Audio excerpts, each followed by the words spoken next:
Radio Kantipur, radio राष्ट्रको। राजपा समाजवादी party एकता नयाँ पार्टीको नाम जनता समाजवादी, झण्डा समाजवादीको र चुनाव चिन्ह राजपाको राख्ने सहमति। कोभिड-19 विरुद्ध लड्न भन्दै लकडाउन घोषणा भएको 1 महिना हुँदा न्यून आय भएका व्यक्तिहरू बढी प्रभावित, अपाङ्गता भएकाहरूको दैनिकी झनै कष्टकर। लकडाउनकै बीचमा 1 दर्जन बढी ठूला आयोजनाले काम थाले, बर्खा अघि नै सडक कालोपत्रे र पुल ढलान सक्ने तयारी। कोरोना रोकथामलाई पौने 4 अर्ब निकासा, आफूले पाउने पूरै ऋण एकैपटक दिन सरकारको आइएमएफलाई अनुरोध। कोरोना भाइरसको सन्तास दीर्घकालसम्म रहने डब्ल्युएचओको भनाई, विश्वका 26.5 लाख मानिस भोकमरीको चपेटामा पर्न सक्ने राष्ट्रसङ्घको चेतावनी। र च्याम्पियन्स र युरोपा लिग आगामी अगस्तमा गर्ने युईएफए को प्रस्ताव, घरेलु लिगहरू जुलाईको अन्त्यसम्म सक्नुपर्ने।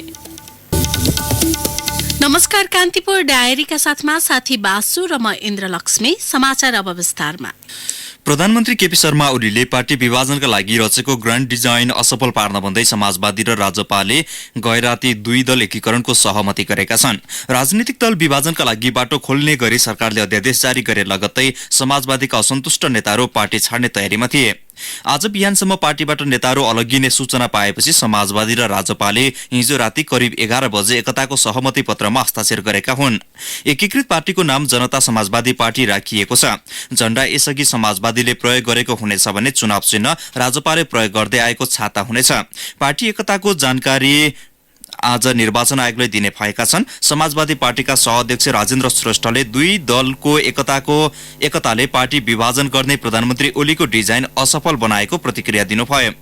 उहाँले कान्तिपुरसँग भन्नुभयो, पार्टी विभाजित गर्ने आपराधिक मानसिकता राखेर अध्यादेश ल्याइएको थियो, त्यसले हामीलाई एकीकरणमा आउन दबाब दियो। 2 पार्टी बीचको वैचारिक र सैद्धान्तिक आधारमा एकता प्रक्रिया अघि बढिरहे पनि ओलीको कदमले चाँडै एकतामा पुग्न सहयोग नै गर्यो। उहाँले अब कुनै पनि हालतमा पार्टी विभाजित हुन नसक्ने बताउनुभयो।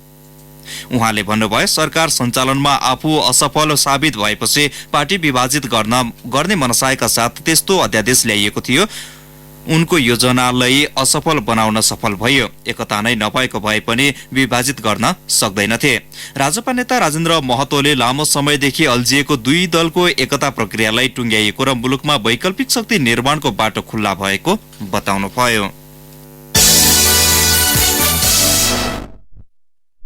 सरकारले ल्याएको अध्यादेश विरुद्ध प्रमुख प्रतिपक्षी कांग्रेस सहित 4 विपक्षी दलले जनमत निर्माण गर्दै संयुक्त रूपमा प्रतिवाद गर्ने निर्णय गरेका छन्। कांग्रेस केन्द्रीय कार्यालयमा हिजो बसेको विपक्षी दलहरूको बैठकले लोकतान्त्रिक मूल्य मान्यता उल्लंघन हुने गरी आएको अध्यादेश तत्काल फिर्ता लिन सरकारसँग माग पनि राखेका छन्। उनीहरूले सामाजिक दूरी कायम गर्ने व्यवस्था सहित तत्काल संसद बैठक बोलाउन माग गरेका हुन्। सरकारले सोमबार राजनीतिक दल सम्बन्धी र संवैधानिक परिषदको काम, कर्तव्य र अधिकार सम्बन्धी ऐनमा भएका प्रावधानलाई संशोधन गर्दै अध्यादेश ल्याएको थियो। ती अध्यादेशको पृष्ठभूमिमा टेकेर नेकपा अध्यक्ष समेत रहेका प्रधानमन्त्री केपी शर्मा ओलीले निरङ्कुश शासन सञ्चालन गर्ने महत्वाकांक्षा प्रकट गरेको निचोड विपक्षी दलहरूले निकालेका छन्।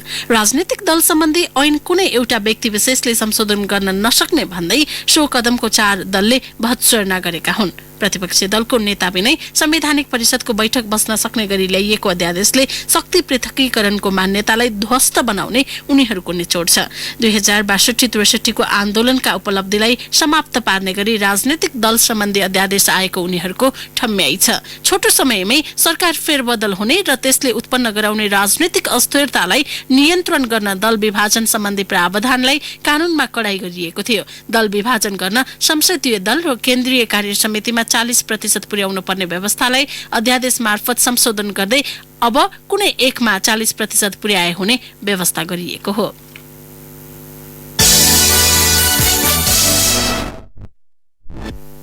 समय र विषयवस्तुको सन्दर्भ बिनै अध्यादेश ल्याइएको भन्दै आफ्नै पार्टीभित्र समेत चर्को आलोचना भएपछि प्रधानमन्त्री केपी शर्मा ओलीले नेताहरूलाई थामथुम गर्ने प्रयास थाल्नु भएको छ। ओलीले हिजो बिहानैदेखि केन्द्रीय स्तरका केही नेता र सांसदलाई अध्यादेश ल्याउनुको कारणबारे प्रश्न पार्नुभयो। ओलीको ब्रिफिङ सुनिसकेपछि एक सांसदले भने अध्यादेश ल्याउँदा पार्टीको शीर्ष तहमा समेत छलफल गर्न आवश्यक नदेख्नुभएका प्रधानमन्त्रीजीले अध्यादेशबारे प्रश्न पार्न त खोज्नुभयो, तर हामीले सवाल गर्ने मौका पाएनौं। ओलीले लकडाउन र दार्चुला पारी धारचुलामा 3 सातादेखि क्वारेन्टाइनमा रहेका नेपाली फिर्ता गर्ने विषयमा सुदूरपश्चिमका सांसदले उठाएका प्रश्नको जवाफ दिए पनि अध्यादेशबारे सोध्न खोजिएको प्रश्नमा कुनै रुचि देखाउनु भएन। ओलीले कोरोनाको महामारी छ भन्दैमा कानूनलाई नबनाई बस्न नहुने पनि तर्क गर्नुभयो। प्रधानमन्त्री ओलीले अरू देश जस्तो नेपाल सुविधामूलक नभएकाले कोभिड-19बाट बच्न एउटै उपाय लकडाउन भएको सांसदहरूलाई बताउनुभयो। लकडाउन कति लम्बिन्छ भन्ने सांसदहरूको प्रश्नमा उहाँले नेपालको संकट र भारतको स्थिति हेरेर त्यसको निदो गर्ने बताउनुभयो। अध्यादेशबारे सांसदहरूसँग छलफल नै गर्न नचाहेका ओलीले कोभिड-19 र त्यसबाट बच्न भन्दै आह्वान गरिएको लकडाउन बारे पनि अन्तर्क्रिया गर्नुभएको थियो। यस्तै प्रधानमन्त्री ओलीले प्रमुख प्रतिपक्षी दल नेपाली कंग्रेसका सभापति शेरबहादुर देउवाको असहयोगबाट मुक्ति पाउन संवैधानिक परिषद सम्बन्धी अध्यादेश ल्याएको बताउनु भएको छ। प्रधानमन्त्रीको भनाई उद्धृत गर्दै सांसद कुमारी मेचेले भन्नुभयो, प्रतिपक्षी दलका नेताले असाध्यै दुःख दिनुभयो, संवैधानिक नियुक्ति पनि गर्न पाइएन, फटाफट काम अघि बढाउन अध्यादेश ल्याएका हौं। प्रधानमन्त्री ओलीले ती आयोगहरूमा छिट्टै नियुक्ति गरिने पनि जानकारी दिनुभएको छ।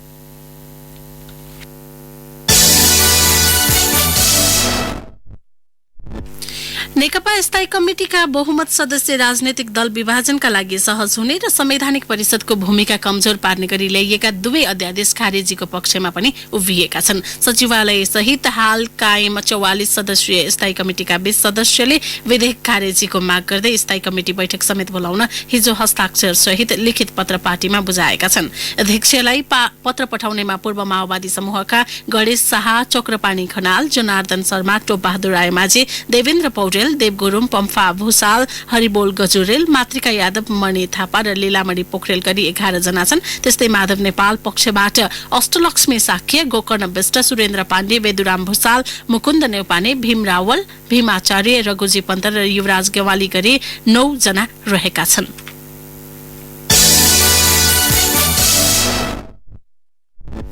कान्तिपुर डायरीमा अब कान्तिपुर सविस्तारको पालो। कान्तिपुर सविस्तार। कोरोना भाइरस महामारीका कारण उत्पन्न विशेष परिस्थितिका बीच लकडाउन शुरू भएको 1 महिना पुगिसकेको छ। बाहिरका 74वटै जिल्लाबाट काठमाडौँ उपत्यका छिरेका मजदुर सहित कामविहीन भएकाहरूलाई यो बेला स्थानीय तहले आफ्नै खर्चमा घर फर्काइरहेका छन्। खाद्यान्न, दैनिक उपभोग्य सामान, स्वास्थ्य सामग्रीदेखि रकम अभावमा काठमाडौँ भित्र कोरोनाको कहरले मजदुरलाई जस्तै अपाङ्गता भएका व्यक्तिलाई पनि उत्तिकै गाँजेको छ।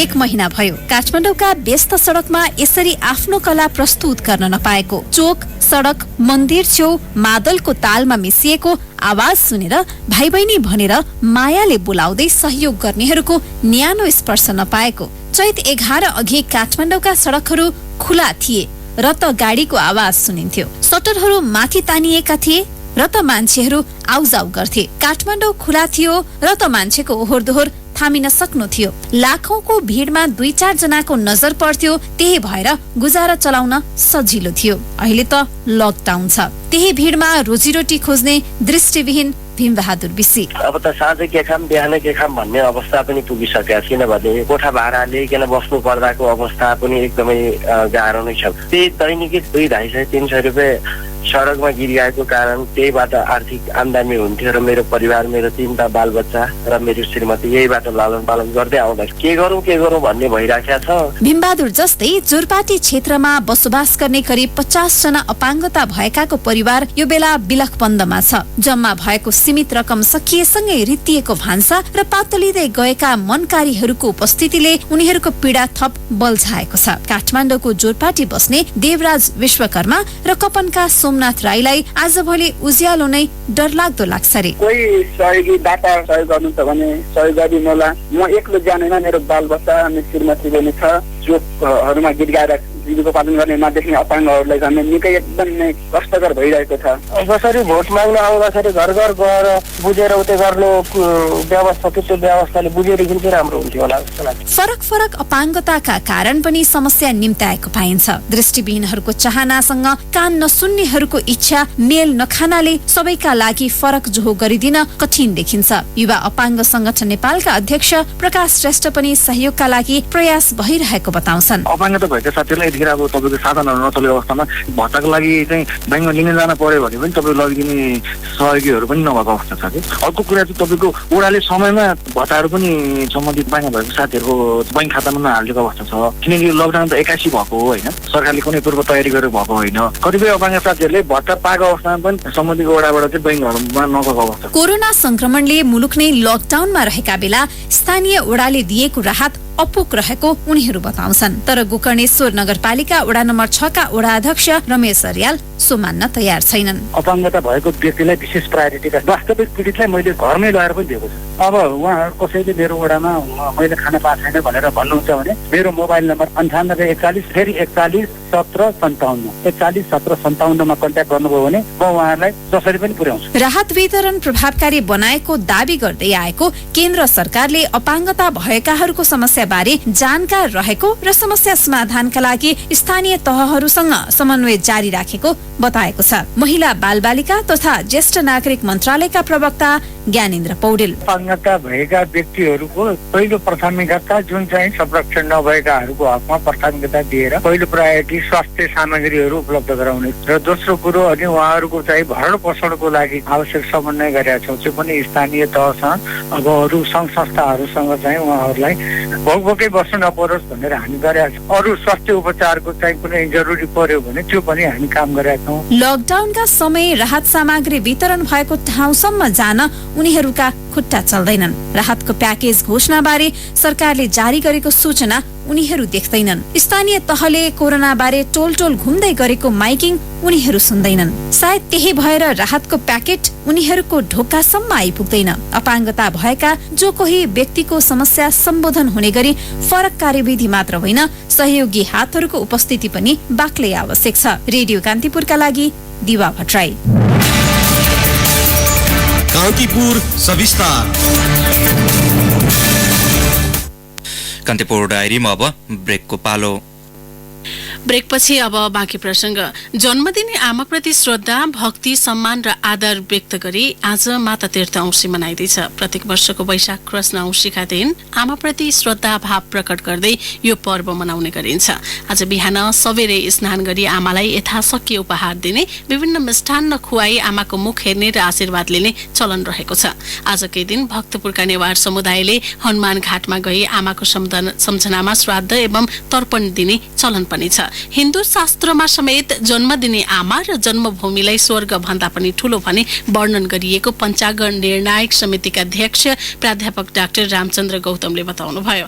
यसअघि विगतमा काठमाडौँको माता तीर्थमा दिवंगत आमाको सम्झनामा श्राद्ध तथा दान गर्न श्रद्धालु भक्तजनको भीड़ लाग्ने गरेको भए पनि यस पटक भने कोरोना भाइरसको संक्रमणका कारण त्यहाँ सुनसान प्राय छ।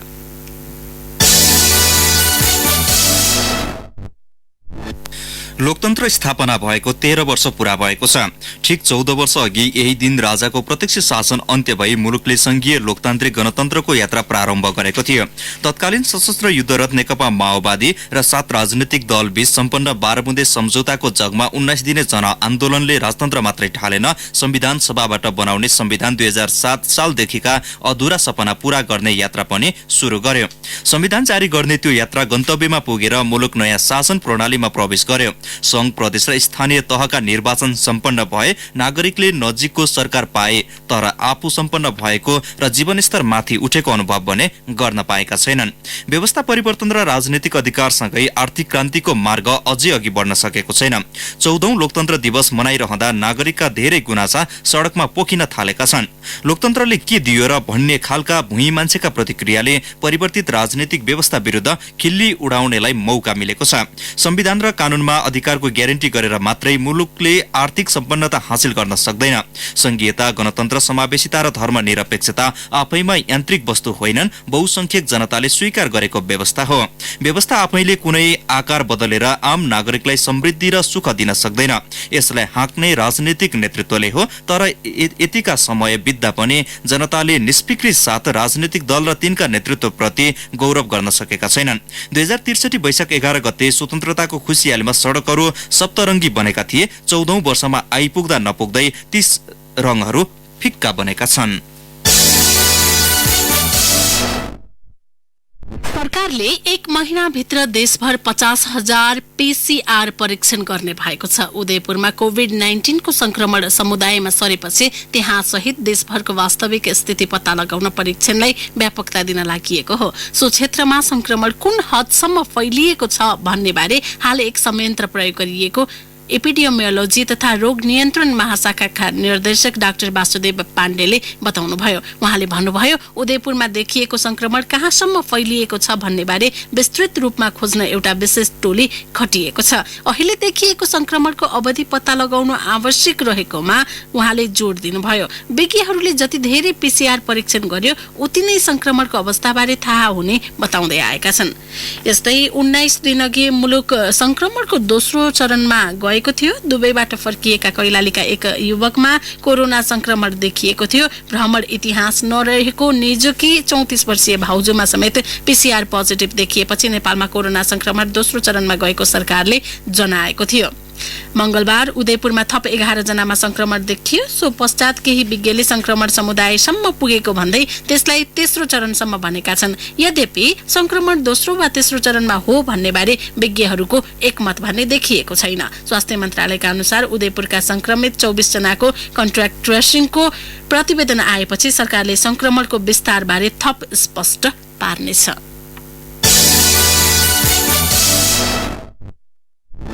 नेपाली सेनाले चीनबाट 2 अर्ब 26 करोड 7,81,047 रुपियाँ बराबरका 76 थरी स्वास्थ्य सामग्री र औषधि तथा भारतबाट 2 करोड 40 लाख मूल्यका 53 थरी औषधि ल्याउने भएको छ।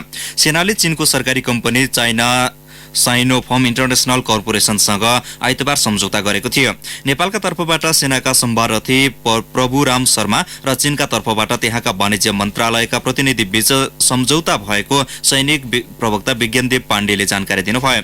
सम्झौता अनुसार सेनाले सो फर्मलाई राष्ट्र बैंक मार्फत 1 करोड 84 लाख 41,706 अमेरिकी डलर करिब 2 अर्ब 26 करोड 7,81,047 रुपियाँ भुक्तानी गरिसकेको छ।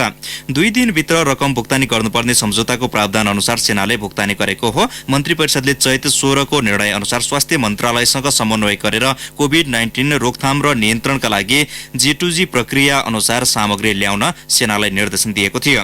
यस्तै सेनाले G2G प्रक्रिया अनुसार भारतबाट 1 करोड 50 लाख भारतीय रुपियाँ अर्थात् 2 करोड 40 लाख नेपाली रुपियाँको औषधि खरिद गर्न लागेको छ। सेनाले भारतको सरकारी company bureau of pharma PSUS of India मार्फत कोभिड-19 रोकथाम र नियन्त्रणका बेला आवश्यक पर्ने 53 थरीका औषधि ल्याउन लागेको हो। यी औषधि भारत सरकारले उपलब्ध गराएकैबाट ल्याउन लागिएको हो। यसैबीच कोभिड-19 विरुद्ध लड्न भारत र नेपाल बीच जारी सहकार्यको क्रममा भारतले 23 टन औषधि प्रदान गरेको छ। नेपालका लागि भारतीय राजदूत विनय मोहन क्वात्राले हिजो स्वास्थ्य तथा जनसंख्या मन्त्री भानुभक्त ढकाललाई सो औषधि हस्तान्तरण गर्नु भएको हो।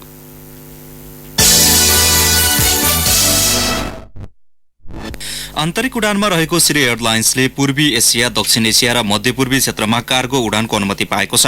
नागरिक उड्डयन प्राधिकरणले श्री एयरका 2 बम्बार्डियर CRJ 200 र 2 वटा बम्बार्डियर CRJ 700 विमानलाई यी क्षेत्रका कुनै पनि मुलुकमा कार्गो बोक्न पाउने अनुमति दिएको महानिर्देशक राजन पोखरेलले जानकारी दिनुभयो। श्री एयरलाइन्सको एउटा CRJ विमान आज 10,000 PCR किट ल्याउन सिंगापुर जाँदैछ। श्री एयरका प्रबन्धक अनिल मानन्थरले भन्नुभयो, नेपालबाट सिंगापुरसम्म उड्दा 7 वटा मुलुकको आकाशको रूट अनुमति लिनुपर्छ। अनुमति पनि पाइसकेका छौं। कान्तिपुर डायरीमा पुनः ब्रेकको पालो। अब आर्थिक प्रसंग। लकडाउनसँगै रोकिएका आयोजनाको काम पछिल्लो समय पुनः शुरू भएको छ। स्वास्थ्य सावधानी अपनाउँदै देशभरका 1 दर्जनभन्दा बढी ठूला आयोजनाको काम जारी छ। यसमा सबैभन्दा बढी गौरवका आयोजना छन्। केही आयोजनाले भने प्रशासन र स्थानीय तहसँग समन्वय गरेर काम थाल्ने तयारी गरेका छन्। यति बेला त्रिभुवन अन्तर्राष्ट्रिय विमानस्थलको काम तीव्र पारिएको छ। विमानस्थलमा पार्किङ वे र रनवेको काम भइरहेको संस्कृति पर्यटन तथा नागरिक उड्डयन मन्त्रालयका सचिव केदार बहादुर अधिकारीले जानकारी दिनुभयो। पोखरा क्षेत्रीय अन्तर्राष्ट्रिय विमानस्थल र गौतम बुद्ध क्षेत्रीय अन्तर्राष्ट्रिय विमानस्थल भैरहवामा पनि काम भइरहेको छ। गौरवका आयोजनाका रूपमा रहेको पूर्व पश्चिम रेल मार्ग अन्तर्गत पक्की पुल र ट्र्याक बेल्ट निर्माणको काम थालिएको छ। पुलको काम अघि बढेको रेल विभागका महानिर्देशक बलराम मिश्रले बताउनुभयो। गृह मन्त्रालयले काम गर्न भन्दै चिठी दिएपछि नगरी नहुने कामलाई प्राथमिकतामा राखेर काम अघि बढाइएको हुलाकी राजमार्ग निर्देशनालयका निर्देशक रोहित विसुरालले जानकारी दिनुभयो। बोलान पुल सिराहा धनुषा र सिराहाको बीचमा पर्ने कमला खोला पुल झापाको बिरिङ खोला पुलमा पनि काम भइरहेको छ। कोरोना भाइरस कोभिड-19 को रोकथाम नियन्त्रण तथा उपचारका लागि अर्थ मन्त्रालयले हालसम्म 3 अर्ब 81 करोड रुपियाँ बजेट निकासा गरेको छ। त्यसमा नेपाली सेनाले स्वास्थ्य सामग्री खरिद गर्न सबैभन्दा बढी 2 अर्ब 34 करोड रुपियाँ लगेको अर्थ मन्त्रालयले जनाएको छ। अर्थ मन्त्रालयका प्रवक्ता उत्तर कुमार खत्रीले भन्नुभयो, हामीले रक्षा मन्त्रालयलाई स्वास्थ्य सामग्री खरिदका लागि यो रकम निकासा दिएका हौं। रक्षाले यो रकम नेपाली सेनालाई निकासा दिए उसले स्वास्थ्य सामग्री खरिद प्रक्रिया अघि बढाइसकेको छ। सेना बाहेक स्वास्थ्य तथा जनसंख्या मन्त्रालयलाई 95 करोड रुपियाँ रकमान्तर गरी निकासा गरिएको अर्थले बताएको छ। कोरोना भाइरस संक्रमण रोकथाम नियन्त्रण तथा उपचार कोषमा 50 करोड रुपियाँ सहित 3 अर्ब 81 करोड रुपियाँ निकासा गरिसकिएको छ। अर्थबाट निकासा भएको र अन्य सहयोगबाट प्राप्त कोरोना कोषको रकम भने खर्च भएको छैन। नेपाली सेना र स्वास्थ्य तथा जनसंख्या मन्त्रालयले भने निकासा भए अनुसारको बजेट खर्च गरिरहेका छन्। सरकारले अन्तर्राष्ट्रिय मुद्रा कोष आइएमएफबाट करिब 26 अर्ब रुपियाँ बराबरको शून्य ब्याजदरको विशेष कर्जा र्यापिड क्रेडिट फेसिलिटी आरसीएफ लिन प्रक्रिया थालेको छ। यसअघि सरकारले करिब 13 अर्ब 9 करोड रुपियाँ कर्जा सुविधा लिने निर्णय गरे पनि अहिले 26 अर्ब रुपियाँ लिने गरी प्रक्रिया थालिएको छ।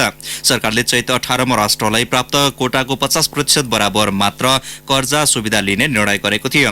कोभिड-19 का कारण प्रभावित क्षेत्रका लागि राहत सुविधा घोषणा गर्दा सरकारले आइएमएफबाट आरसीएफ लिने निर्णय गरेको थियो। सरकारले सन् 2015 पछि पहिलो पटक सो सुविधा लिन थालेको हो।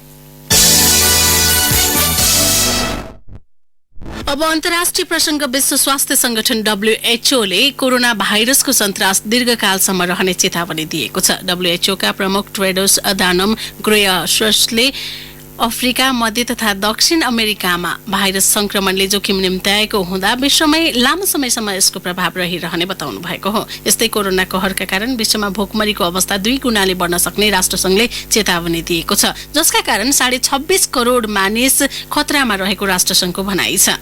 यसैबीच टेड्रोसले WHO लाई आर्थिक सहयोग नगर्ने निर्णय पुनर्विचार गर्न अमेरिकालाई आग्रह गर्नुभएको छ। मानिसको जीवन रक्षाका लागि सक्रिय हुँदै आएको WHO लाई आर्थिक सहयोग नगर्ने नीतिबाट पछि हट्न उहाँले अमेरिकालाई आग्रह गर्नुभएको हो। यसैबीच विश्वभर कोरोना भाइरस संक्रमितको संख्या 26,35,719 पुगेको छ। 1,84,066 जनाले ज्यान गुमाएका छन्।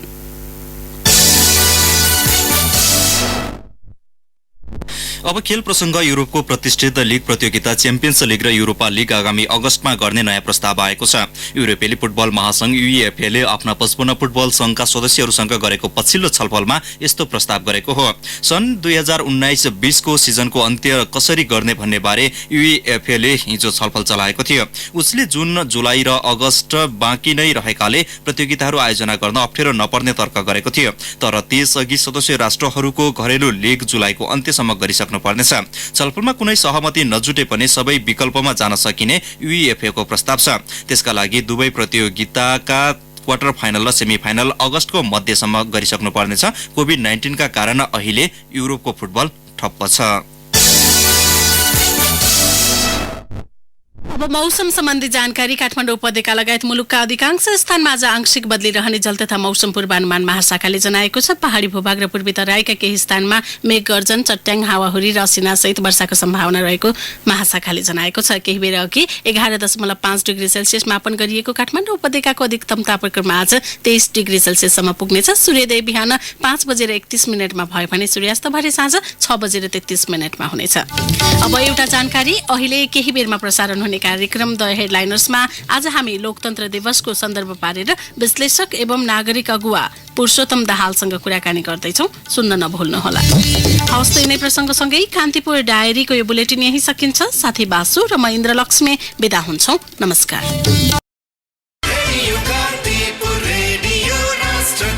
सूचना र मनोरञ्जनको सम्वाहक रेडियो राष्ट्रको रेडियो कान्तिपुर।